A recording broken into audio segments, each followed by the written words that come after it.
Hello, everybody, and happy Turkey Day to you, or happy Thanksgiving if you want to be politically correct. Hopefully you're not too full from the day's festivities, but we've got a lot of sports to talk about tonight.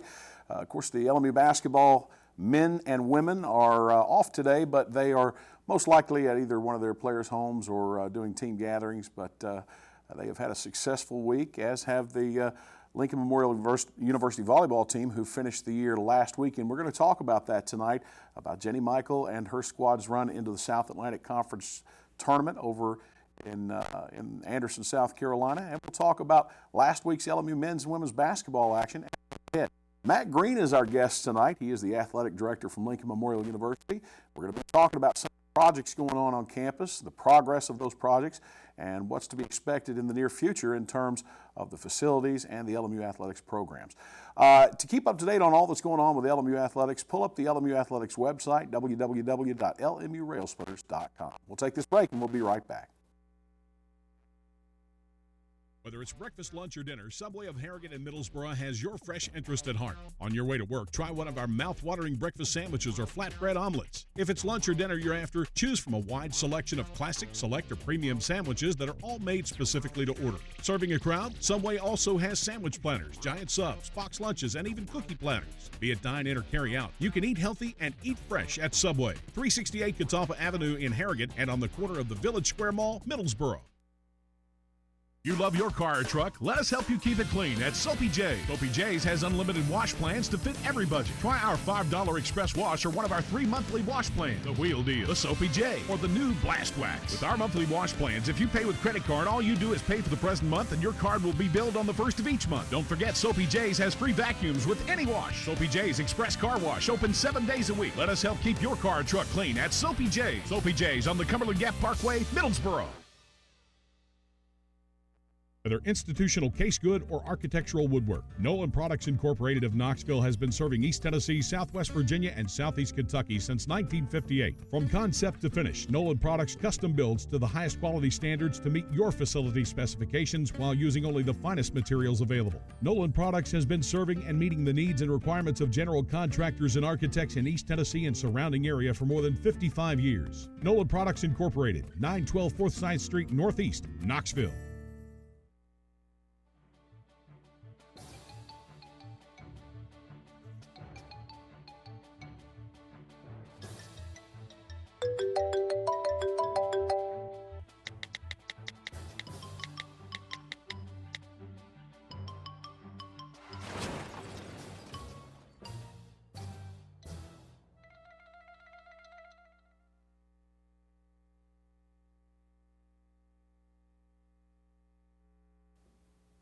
All right, let's get to it. Last Friday, the Lincoln Memorial University volleyball team departed for Anderson, South Carolina in the 2015 South Atlantic Conference Tournament as the league's number 4 seed after finishing the regular season with a 15-13 record, which included winning 6 of their last 8 regular season matches. In Friday evening's match, Lincoln Memorial won a close 25-21 and 25-22 bouts against number 5 Catawba College in the opening 2 sets before slamming the door on the Indians in the third with a 25-14 win behind the outside hitting of Liz Brock and Brooke Fleeman. Each finished the match with 13 kills, while the defensive presence of senior middle blocker Jazzy Oates at the net was a key factor in the win. Oates recorded 5 block assists in helping the LMU women reach Saturday's semifinal round. Friday's win pitted the Lady Railsplitters against number 1 seed Wingate University, who rolled over the number 8 Tornadoes of Brevard in the quarterfinals with a 3-0 victory by winning 25-19, 26-24, and 25-20 to advance to Saturday's semifinals. Having lost to the Bulldogs twice during the regular season, LMU came out with a great deal of energy, reeling off 25-21 and 25-20 wins to take a commanding 2-0 lead. But as expected, Shelton Collier's club dug in and battled back, putting the Lady Railsplitters on their heels and capturing 25-16 victories in both the third and fourth sets. And with the match now even at 2 apiece, although the final set went down to the wire, in the end, experience in championship play paid off for Wingate as the Bulldogs edged Jenny Michael and the Lady Railsplitters 15-11 to come all the way back by running the table in the final 3 sets to take a 3-2 win while advancing to Sunday's championship and ending LMU's season at 16-14 on the year. Saturday's appearance in the SAC semifinals marks the first time the Lady Railsplitters have been to that stage of the league tournament since the 2012 season, when they lost 3-1 to the Pioneers of Tusculum College. The weekend's loss also said farewell to LMU seniors Jazzy Oates, Allison McKinnon, and Casey Mincy, who have completed their athletic eligibility and are on schedule to graduate with their undergraduate degrees in May of 2016.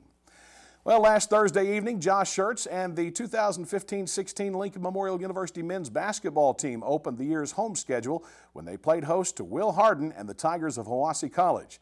The Railsplitters entered Thursday's matchup with Hiwassee at 1-1 overall after falling to King University in the opening game of the season on November 13th in Bristol, Tennessee, and then bouncing back in their November 14th bout with Lees-McRae College to defeat the Bobcats in the final game of the SAC Conference Carolinas Crossover Challenge. From the opening tip against the Tigers, Lincoln Memorial looked like a team on a mission. With just over 5 minutes gone in the first half, the Railsplitters opened up a 10-point lead on Hiwassee on a layup by guard Jarrell Simmons, and then never took their foot off the gas, opening up a 42-point lead by the intermission. Although the Lincoln Memorial men led by as many as 50 points at one point in the second half, the Railsplitters weren't able to gain any additional ground on the Tigers as they eventually emerged with a 105-63 win to move to 2-1 on the year. Senior transfer guard Jalen Steele led the Railsplitters in scoring with 8 points, while Jarrell Simmons chipped in 15, and teammates Curtis McMillian and Dorian Pinson each had 10. Pinson and redshirt freshman Nixon Blanc led LMU on the glass with 10 boards each. Tuesday evening, the number 17 nationally ranked Railsplitters again returned to the Tex Turner Arena floor when they hosted in-state arch rival Carson Newman University for the South Atlantic Conference opener. Historically, the event was also the 200th time on record the two East Tennessee institutions have faced off in men's basketball dating back to the 1923 season, with Carson Newman leading the series 100-99. While Schertz and his team entered their first matchup of the year with the Eagles at 2-1, head coach Chuck Benson and his squad were 2-2 on the year after losses to Lander University and Johnson C. Smith and victories over Southern Westland and most recently the University of South Carolina Aiken on the road. Tuesday evening's battle between Lincoln Memorial and Carson Newman proved to be all that LMU fans could have hoped for. The Railsplitters came out from the opening tip with a level of energy, swagger, and confidence that exhibited a stifling defense and a solid inside-outside attack. Led by the inside play of sophomore Dorian Pinson and the outside shooting of senior guards Jalen Steele and Jarrell Simmons, Lincoln Memorial opened up a 26-point lead with 1:27 to play in the first half before taking a 49-26 lead into the locker room at the intermission. As expected, the Eagles mounted a comeback in the second half behind the inside play of forward Sawyer Williams, who scored 37 points and grabbed 12 boards for the game. But combined with the already enormous Railsplitter lead and the play of Jarrell Simmons, who added 24 second-half points to his 13-point total in the first half, Carson Newman was only able to get as close as 10 points down the stretch before LMU pulled away in the late minutes for a 98-82 win. And after the game, Josh Schertz talked about his team's winning effort. As pleased as I've been the previous 3 games. I thought we fought better. It was a hard to get any rhythm. They basically, we came down and the gist of things to me were, they came down, threw it to Sawyer. He shot 2 free throws. We came down, tried to run offense and get a good shot, and then they came down, threw it to Sawyer. He shot 2 free throws, and that's kind of how the half went. And we've got to look at what we're doing there defensively, why we were fouling and those things. And but I was proud of how we fought. I mean, I thought, I thought we didn't. It wasn't a lack of energy, wasn't a lack of intensity, wasn't a lack of the things that you would be concerned with normally with this team. That's been the case the last 3 games where we came out the second half flat. I just think Carson Newman's an outstanding team. They were going to make a run, and I thought our guys did a great job of answering the runs. I mean, they cut it to 10. We had to make a play, get a basket. I mean, we kept answering. Luquan made some timely threes. Jarrell was obviously out of this world. And I thought McMillian gave us great minutes. Jalen in the first half was really early on was very impressive. I think he had 15 points the first 10 minutes, and I don't think maybe he scored 1 or 2 buckets from there. But but it got us out of his gates. Dorian and Jalen early, and then really Jarrell was lights out. I think he had 24, 26 in the second half, and Lou had all his points in the second half. So really, it was a Dorian and and Jalen first half, and then obviously Jarrell and Lou in the second. And for them, obviously that's what great teams do. They keep coming at you, and those guys were relentless, getting themselves back in the game, giving themselves a chance. 3-1 overall and 1-0 in the South Atlantic Conference. The number 17 Railsplitters have until Saturday to prepare for their non-conference matchup with the Cavaliers of the University of Virginia College at Wise. Saturday's tip-off is set for 4 p.m. and will follow the Lady Railsplitters game with the Patriots of the University of the Cumberlands, which is set to get underway at 2 o'clock. Well, speaking of the LMU women, Tuesday evening's action got started when Crystal Evans and her Lady Railsplitters opened the night against the undefeated number 20 nationally ranked Eagles of Carson Newman. Off to a 4-0 start in 2015 with victories over regional opponents USC Aiken, Lander, King, and Columbus State, which were all on the road or at neutral sites. Tuesday evening's game pitted potentially one of the region's best teams against the Lady Railsplitter squad that was below the 500 mark at 1-2 on the year, having lost both games by a combined total of 4 points. Undefeated or not, and although they trailed nearly the entire first half, the Lady Railsplitters kept it close throughout the first 2 periods behind the inside play of junior forward Megan Pittman, who scored 8 points and grabbed 8 rebounds over the first 20 minutes before LMU went to the locker room trailing the Eagles by a narrow 30-26 margin. By the 6:36 mark of the third period, Carson Newman's women had extended their lead to 10 points on a Tatum Berstrom free throw, and things began to look bleak for LMU. But that's when Evans and her club tightened their hold on the Eagles, cutting their deficit to only 2 points with 45 seconds to play in the third period. LMU ended the midway point of the second half, trailing 40-36 by the end of the third period.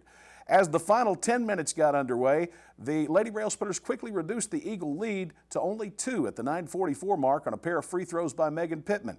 After keeping it close throughout the late minutes of the contest, LMU tied the game at 49 and took the lead at 2:33 on the clock with a pair of free throws by guard Brittany Guy. Again, Carson Newman regained the lead seconds later with both teams trading baskets down the stretch before Brittany Guy's jumper in the lane was blocked by Carson Newman's Tatum Berstrom, and LMU's senior guard Jasmine Kelly grabbed the loose ball and put it in from the left side of the lane to give the Lady Railsplitters a 56-54 lead with 0.8 seconds on the clock. The basket proved to be the fatal blow for the Eagles as LMU came out of the Tex Turner Arena with the win on Tuesday evening to emerge 1-0 in the South Atlantic Conference and 2-2 overall. As has been the case all season, the inside play of Megan Pittman and Josie Harding led the LMU effort. Pittman's finish of the night of 14 points and 14 rebounds led the way, while Harding went for 10 and 10. And after the game, head coach Crystal Evans was pleased. I mean, that's something we've got to stay true to. I mean, poor Coach Grubbs is just not going to get any sleep tonight based off our free throw shooting. But we're going to, we're going to get it back. That free throw shooting is focus and concentration, and I didn't feel like towards the end we were tired. I didn't go very deep in my bench, and so the girls didn't have their legs in their shot, but again, I'm just very proud of the effort. I just can't speak to that as much, as I want to. I mean, these girls came out and they played hard. Did we make mistakes? Yes, we had 24 turnovers again. I'm like, my hair is naturally, it's just turning gray right now as we speak. But if it wasn't for their effort and, again, taking pride in rebounding, we wouldn't be in the game. Honestly, we wouldn't be in the game. The LMU women now have until Saturday to prepare for their non-conference bout with the Patriots of the University of the Cumberlands. Saturday's game gets underway at 2 p.m. and will be broadcast through the LMU Sports Network, beginning with pregame coverage at 1:40. Incidentally, that, as we said earlier, is a doubleheader. The Railsplitters will play following the LMU women's game, but that will be against the UVA Wise. We're going to take a timeout. When we come back, we'll talk with LMU Athletics Director Matt Green about some projects going on campus and maybe some other things that you may not be aware about. Stay with us right here on the Railsplitter Athletics Report. Dixie Roofing Incorporated of La Follette has been the industry's leader in commercial roofing throughout Knoxville, Tennessee, and surrounding counties for more than 30 years. From medical facilities to office buildings and educational institutions, Dixie Roofing has the experience, expertise, equipment, and know-how to handle roofing needs of any commercial structure, big or small. Dixie Roofing is also on the web at www.dixieroofing.com. Dixie Roofing Incorporated. They told me a bottle couldn't dream. That I would never become a superhero.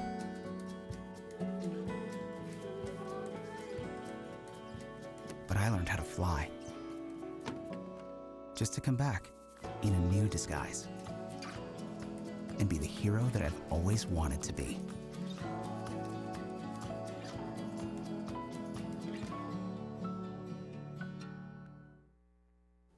Everywhere that we go, he makes people laugh and makes people smile, and I feel like I have that quality. He's the one who always takes me fishing. And watch golf with him.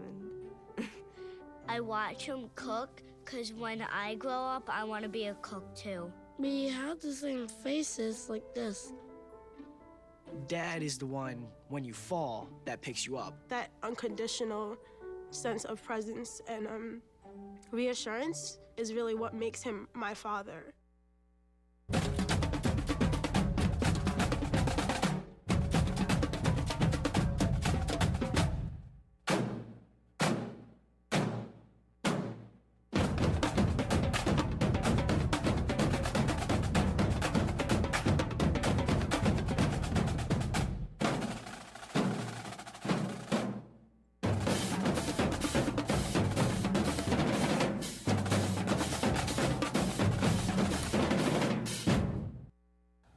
Thanksgiving Day throughout the Railsplitter Nation, and while all teams are idle today, there still is a lot that has been going on prior to this day, and of course next week as well.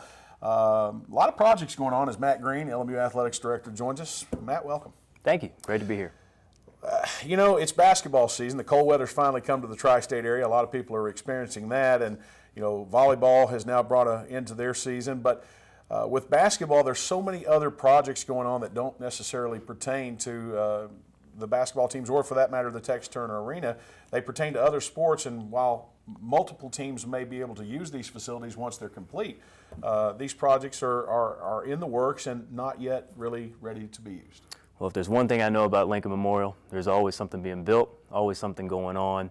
And it's an exciting time to be here, and I know we've talked about it throughout the fall, but now we're starting to see these projects really come to fruition and close towards completion. And so when you go down towards the park and you see the new golf facility that's almost ready to go, the interior is going to be ready to go in a matter of weeks. So Travis Muncie and his crew, they're really excited to get in there. And then you go further down to the park and you see the indoor tennis facility taking shape. You see the lacrosse building now taking form, some new fields down there.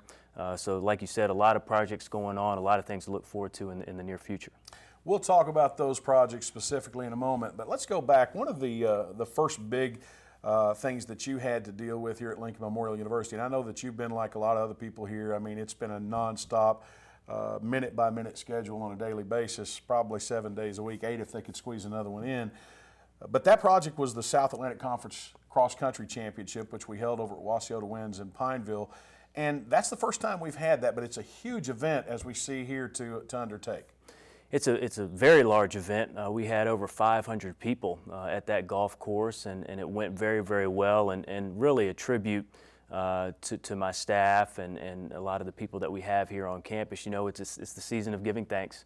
And so I'd be remiss if I didn't thank our administrative team, Lisa Jones, Mike Smith, Cam Wicker, sports information staff, Scott Erlin, Bill Porter, Joe Swanson, our trainers led by Donnie Grigsby, strength and conditioning led by Stephen Linsmeyer. You guys here at Sigmund, you guys did a great job covering that event. I know the South Atlantic Conference was very thankful for what you all did in terms of coverage. So it takes a village, it takes a team, and we have a great team here. It's so great to be at an institution where everybody's pulling in the same direction, wanting to put on the best event we can, wanting to put the best foot forward for LMU, and I think we represented our institution very, very well. Without a doubt, it was a fantastic event. Both men's and women's cross-country championships being held there at Wasiota Winds, and I know that Jeremy Donahue, while he may have felt, some may have felt he had an unfair advantage to be as close to the venue as he was, he pulled his hair out for several days trying to get that venue ready in terms of the actual course, tracing the route, and then, of course, getting the flags put up and so forth. Well, and Scott and I went and saw them compete at regionals, and, you know, he just had a look of relief on his face because it is fun putting on these events, but he said, you know what, I just really enjoyed sitting back and being able to coach.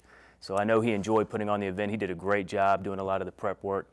But he also just enjoyed going to regionals and coaching his teams. Always nice to have the rest of the league here in the tri-state area and extend our hospitality and the beauty that we have here in the surrounding the LMU campus. But tremendous event, and I think all teams enjoyed that particular outing. You know, one of the first projects that people have seen throughout the tri-state area when they come on campus has been the addition of the golf driving range or practice facility. Some time back, we had a small, what we called a clubhouse down there. Various reasons brought that to being upgraded, and there you see the new facility, and this is under construction as we speak.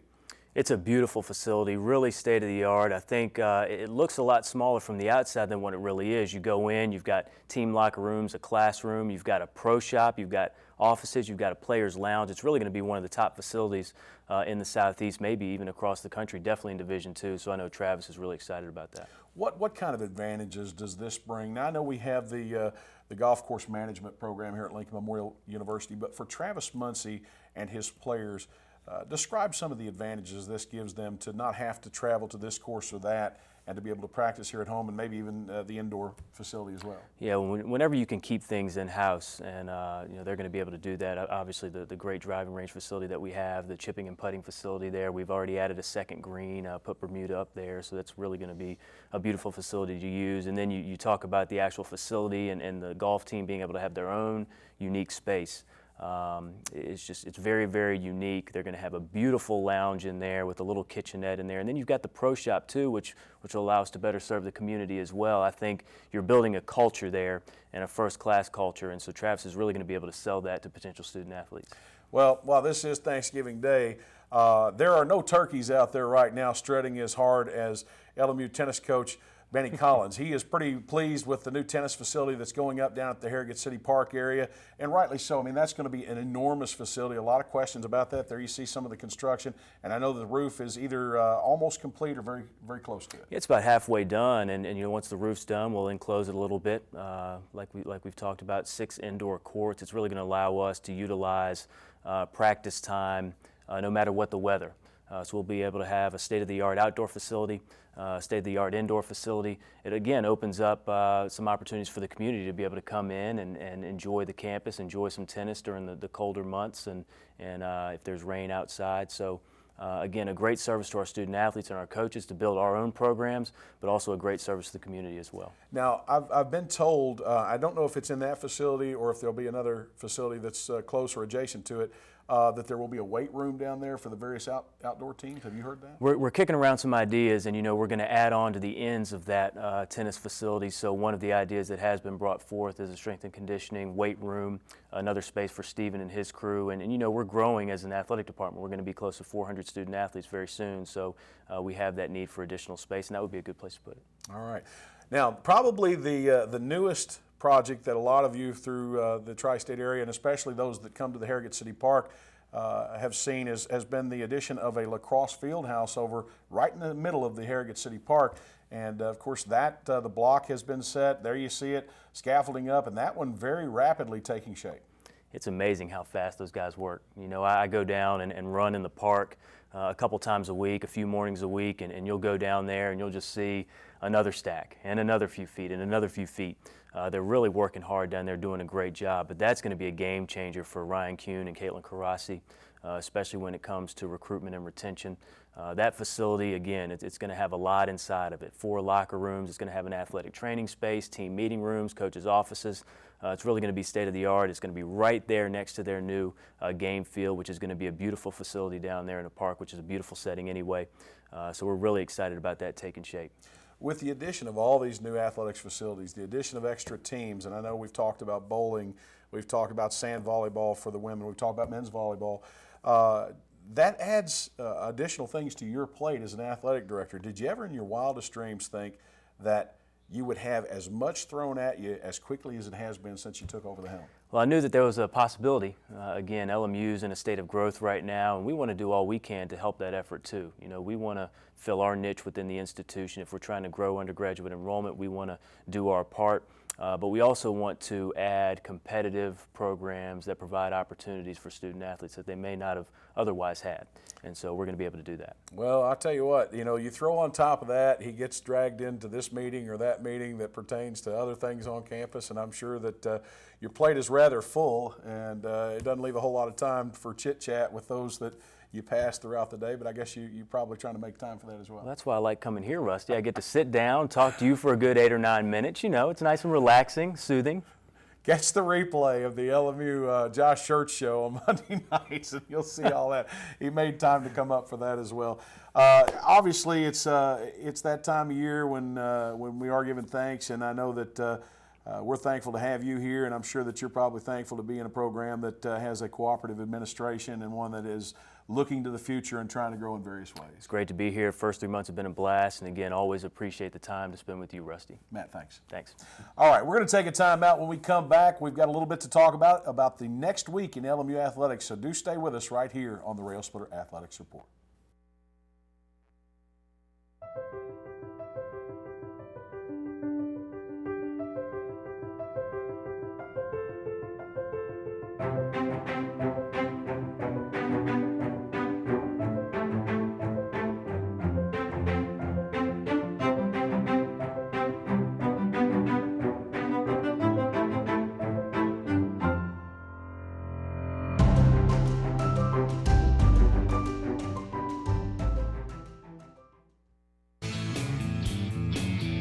It's the Old Town Grill. The Old Town Grill is a special place where you bring more than family, more than friends. Bring a hearty appetite, because at the Old Town Grill, you'll never walk away hungry. A delicious change from the ordinary. The perfect place to bring the entire family. The best food and plenty of it. Join the fun and treat your appetite to something special. It's the OTG. The OTG is the place to be. Join the Vive Broadband TV revolution. Vive gives you the freedom to choose with loads of new channels like Up TV, The Hub, The Blaze, and Cubo. Vive's Watch TV Everywhere feature gives you the freedom to watch participating channels just about anywhere, anytime, on any device. And Vive Broadband Speed gives you the freedom to power internet TV services like Netflix, Hulu, Apple TV, and Google Chromecast. Join the TV revolution at vivebroadband.com. If I got to go to college, oh my goodness. I like discovering new things. You get to see what works for you and what doesn't. That helps you evolve as a person. You get to make like a supernova of skill or talent or whatever it is. I've always wanted to go to college. I just feel like that's my destiny. My name is Queen, and I am your dividend. Well, Turkey Day has almost come and gone. I know some of you out there are probably eating that late Thanksgiving dinner, and we certainly hope that you've spent it with family and friends. We hope that it's been a pleasurable one for you. Start of the winter athletic season here at Lincoln Memorial University has been a good one for both LMU athletic teams. They're now 1-0 in South Atlantic Conference play, the men and the women's basketball team. Railsplitters 3-1, the Lady Railsplitters 2-2. And again, congratulations to Jenny Michael and her volleyball team for a strong finish of the 2015 season and their first appearance in the SAC semifinals, I think since 2012. So pretty good progress right there. Folks, don't forget this coming Saturday, the LMU men's and women's basketball teams in action. They're going to take on the women, the University of the Cumberlands. That'll be at 2 o'clock. The Railsplitters, the UVA Wise, or the Cavaliers of the University of Virginia College at Wise. That's a 4 o'clock start. Pre-game coverage at 1:40 on the LMU Sports Network. Carries right over into the men's broadcast. Later on in the week, both teams are heading over to Hickory, North Carolina, where they will play their next South Atlantic Conference game against the Bears of Lenoir-Rhyne University. And, of course, I'll be on the road with them with that broadcast on WLMU 91.3 FM. Again, to keep up to date on all LMU athletics, pull up the LMU Athletics website, www.lmurailsplitters.com. Everything you want to know about Lincoln Memorial University athletics and much more. So do check that out. That's all the time we have for tonight. Until next week, I'm Rusty Peace. Good night, everybody.